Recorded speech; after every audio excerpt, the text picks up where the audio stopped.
रेखा गुप्ता ईश्वर की शपथ लेती हूँ कि मैं विधि द्वारा स्थापित भारत के संविधान के प्रति सच्ची श्रद्धा और निष्ठा रखूंगी। मैं परवेज साहिब सिंह ईश्वर की शपथ लेता हूं कि मैं विधि द्वारा स्थापित भारत के संविधान के प्रति सच्ची श्रद्धा और निष्ठा रखूंगा। मैं भारत की प्रभुता और अखंडता को अक्षुण्ण रखूंगा। मैं मंत्री के रूप में अपने कर्तव्यों का श्रद्धापूर्वक और शुद्ध अंतःकरण से निर्वहन करूंगा।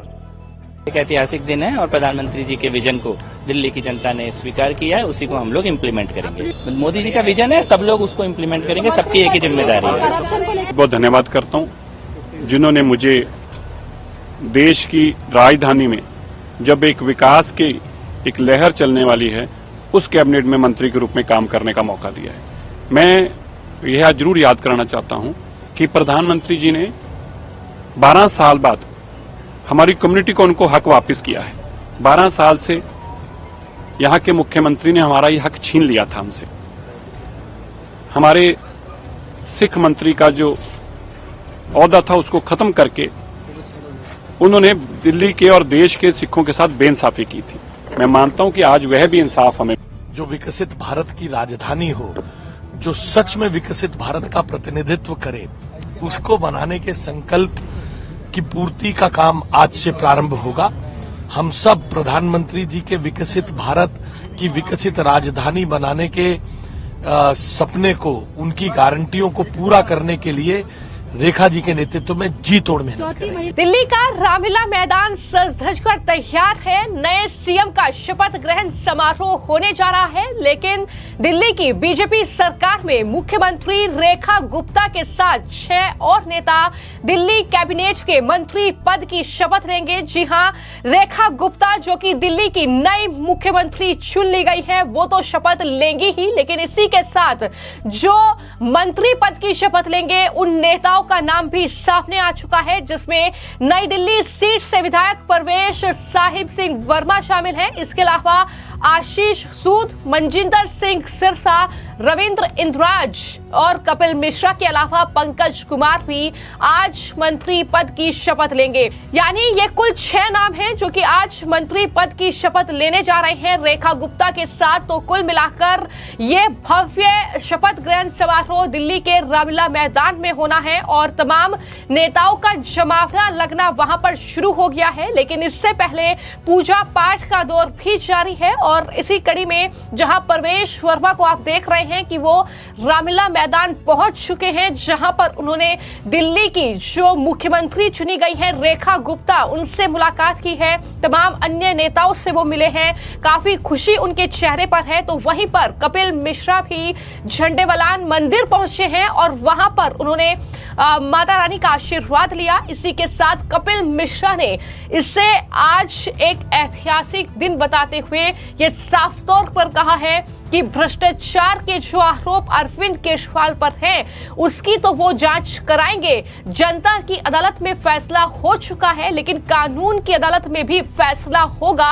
ये साफ तौर पर कपिल मिश्रा ने कहा है। क्या कुछ उन्होंने इस ऐतिहासिक दिन पर कहा है, जरा सुनिए, क्योंकि उन्हें भी मंत्री बनाया जा रहा है। तो ऐसे में जाहिर तौर पर उन्होंने भी पीएम मोदी को धन्यवाद कहा। एक ऐतिहासिक दिन है और प्रधानमंत्री जी के विजन को दिल्ली की जनता ने स्वीकार किया है, उसी को हम लोग इम्प्लीमेंट करेंगे। अपने आप को कैसे देख रहे हैं विधायक से लेकर अब जो आपका सफर शुरू होने वाला है? ये अब मोदी जी का विजन है, सब लोग उसको इम्प्लीमेंट करेंगे, सबकी एक ही जिम्मेदारी है। करप्शन को लेकर जो चार्जेस आप पार्टी पे लगा जांच डेफिनेटली जांच होगी। कपिल मिश्रा यहाँ पे मौजूद है हमारे साथ में। तो आपने कपिल मिश्रा को सुना जो कि पूरे परिवार के साथ मंदिर पहुंचे और वहां पर भगवान का आशीर्वाद लिया। लेकिन वहीं पर मनजिंदर सिंह सिरसा जो कि रजौरी गार्डन से विधायक चुने गए हैं, उन्हें भी आज जो है मंत्री पद की शपथ लेनी है। सिरसा काफी ज्यादा खुश है। उन्होंने कहा कि विकास की लहर जब दिल्ली में चलने वाली है तो उसमें मिनिस्टर बनने का मौका मुझे दिया गया है। मैं पीएम मोदी को धन्यवाद देता हूं। लेकिन इसी के साथ उन्होंने अपनी कम्युनिटी की बात भी की और कहा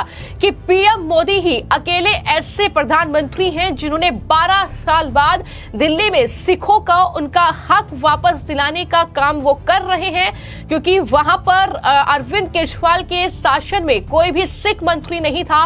तो ऐसे में उन्होंने केजरीवाल पर भी जोरदार हमला बोला और कहा कि केजरीवाल को हार का बड़ा सदमा लगा है, उन्हें इस हार से उभरने में अभी वक्त लगेगा। किस तरीके से मनजिंदर सिंह सिरसा ने मंत्री चुने जाने पर खुशी जाहिर करते हुए केजरीवाल पर हमला बोला है, इस खास दिन पर भी जरा सुनिए। बहुत धन्यवाद करता हूं जिन्होंने मुझे देश की राजधानी में जब एक विकास की एक लहर चलने वाली है उस कैबिनेट में मंत्री के रूप में काम करने का मौका दिया है। मैं यह जरूर याद कराना चाहता हूं कि प्रधानमंत्री जी ने 12 साल बाद हमारी कम्युनिटी को उनको हक वापस किया है। 12 साल से यहां के मुख्यमंत्री ने हमारा ये हक छीन लिया था हमसे। हमारे सिख मंत्री का जो औहदा था उसको खत्म करके उन्होंने दिल्ली के और देश के सिखों के साथ बेइंसाफी की थी।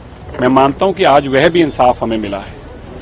लेकिन अरविंद केजरीवाल बार बार कह रहे हैं कि बीजेपी ने जो वादा किया है उम्मीद है निभाएंगे। उनको क्या लग रहा है कि वादा पूरा नहीं है? देखिए, जब भी कोई इंसान हारता है तो वो सदमे में आता है। अरविंद केजरीवाल जी अभी थोड़ा टाइम लगेगा सदमे से निकलने के लिए और उनको बड़ा सदमा लगा है। मैं मानता हूं कि वो जरूर अब इस बात को महसूस कर रहे होंगे कि अब उनके बच्चे भी दिल्ली के अंदर एक साफ दिल्ली, एक नई दिल्ली, एक विकसित दिल्ली का हिस्सा बन पाएंगे। अंदर से उनको भी इस बात की खुशी है। ठीक है, वो बोल नहीं पा रहे। तो इस तरीके से जो चेहरे मंत्री पद की शपथ लेंगे, जिसमें कि मैंने बताया कि प्रवेश वर्मा शामिल हैं, कपिल मिश्रा जो कि करावल नगर विधानसभा सीट से विधायक चुने गए हैं, इसके अलावा मनजिंदर सिंह सिरसा राजौरी गार्डन से विधायक चुने गए हैं और वहीं पर आशीष सूद जो कि जनकपुरी से विधायक चुने गए हैं, बीजेपी के पंकज सिंह विकासपुरी से विधायक हैं, रविंद्र इंद्राज बवाना से विधायक चुने गए हैं। तो इन्हें मंत्री पद की शपथ लेनी है। सीएम रेखा गुप्ता के साथ ये 6 चेहरे होंगे, ये 6 विधायक होंगे जो कि मंत्री पद की आज शपथ लेंगे। और जाहिर तौर पर खुशी हर किसी के चेहरे पर है। हर कोई ये कह रहा है कि जो विजन प्रधानमंत्री का है दिल्ली के लिए वो उसमें योगदान देंगे, वो भरपूर कोशिश करेंगे कि अपने जो भी उन्हें जिम्मेदारी सौंपी जाएगी उससे वो बखूबी तरीके से निभाएं। तो कहीं ना कहीं तमाम चेहरों पर खुशी है और तमाम इस तरीके से ये चेहरे सामने आए हैं, जिसमें प्रवेश वर्मा की अगर मैं बात करूं तो जाट चेहरा है, सिरसा जो है एक बड़े सिख चेहरे के तौर पर जाने जाते हैं, रविंद्र इंद्राज की अगर मैं बात करूं तो बीजेपी का ये दलित चेहरा है जो कि हर वर्ग से कहीं ना कहीं मंत्री बनाया जा रहा है, कपिल मिश्रा एक बड़ा ब्राह्मण चेहरा दिल्ली में हिंदुत्ववादी की जो छवि उनकी रही है, इसके अलावा आशीष सूद को अगर मैं बात करूं तो सीनियर नेता है पार्टी के, एक पंजाबी चेहरा है। तो इस तरीके से कहीं ना कहीं इस समय गोवा के प्रभारी और जम्मू कश्मीर के सह प्रभारी हैं। पंकज सिंह की अगर मैं बात करूं तो वो पूर्वांचल का एक बड़ा चेहरा है। तो कुल मिलाकर अगर इन 6 चेहरों की मैं बात करूं तो तमाम जो लोग हैं, तमाम जो विधायक हैं वो अलग अलग वर्ग से आते हैं। तो ऐसे में बीजेपी कोई भी कसर बाकी नहीं छोड़ना चाहती है कि किसी भी तरीके से जनता को नाराज किया जाए या जो भरोसा जनता ने उन पर जताया है अपने नेताओं को लेकर, जिस तरीके से उन्होंने जीत दिलाई है तो उनमें कोई कसर नहीं होनी चाहिए। तो ये तमाम चीजों का ध्यान रखा गया है और यही वजह है कि जैसा कि मैंने आपको बताया कि हर एक वर्ग, हर एक जाति को यहाँ पर तवज्जो दी गई है। और ध्यान रखने वाली बात यह है कि आने वाले वक्त में बिहार का चुनाव है और फिर पंजाब एक बड़ा कहीं ना कहीं चैलेंज होगा बीजेपी के लिए और वहां पर जीतने के लिए बीजेपी को एक बड़ा सिख लीडर चाहिए और मनजिंदर सिंह सिरसा को मंत्री पद की जो है जिम्मेदारी सौंपना, ये कहीं ना कहीं दिखाता है कि इस कड़ी में बीजेपी ने एक बड़ा कदम बढ़ा दिया है। आशीष सूद पंजाबी चेहरा है, सब जानते हैं कि उनकी भी अच्छी पकड़ पार्टी में है, सीनियर लीडर्स के साथ उनकी अच्छी जो है तालमेल देखने को मिलता है। तो इस तरीके से पूर्वांचल का चेहरा है पंकज सिंह, जिन्हें मंत्री बनाया जा रहा है। तो इस तरीके से जो है रेखा गुप्ता, जो कि शालीमार बाग से विधायक, जिनके नाम पर मुहर लगी है कि वो दिल्ली की नई मुख्यमंत्री होंगी। जश्न बीजेपी में है, जश्न बीजेपी के नेताओं में है।